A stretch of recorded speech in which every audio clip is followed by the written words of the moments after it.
Salut les cathos, aujourd'hui nous sommes le 24 juillet et nous fêtons Sainte Christine.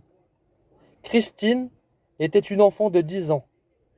Cependant, il ne fallut pas moins de 3 tyrans successifs pour la faire mourir, car les 2 premiers furent victimes de leur cruauté.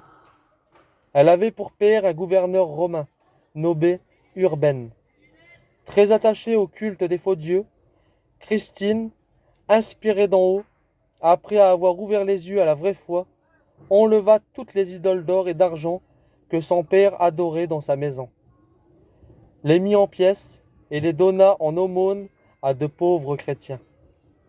À cette nouvelle, la colère de son père ne connut pas de bornes.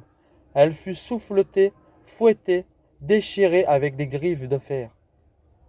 Au milieu de cette torture, l'héroïque enfant conservait la paix de son âme et ramassait les morceaux de sa chair pour les présenter à son père dénaturé. Le supplice de la roue et celui du feu lui furent inoffensifs.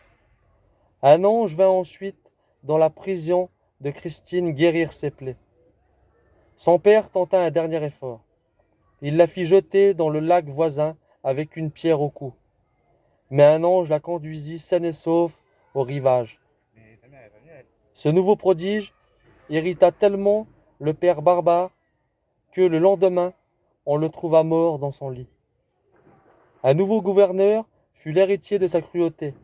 Il fit coucher Christine dans un bassin d'huile bouillante, mêlée de pois, mais elle fit le signe de la croix sur elle et ne ressentit pas les atteintes de ce supplice.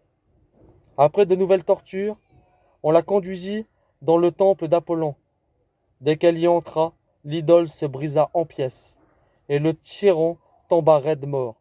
Sur le coup, 3000 infidèles se convertirent à la vraie foi.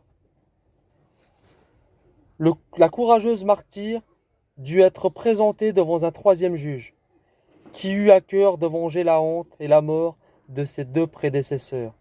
Il fit jeter la jeune martyre dans une fournaise ardente, où elle resta 5 jours sans rien en souffrir.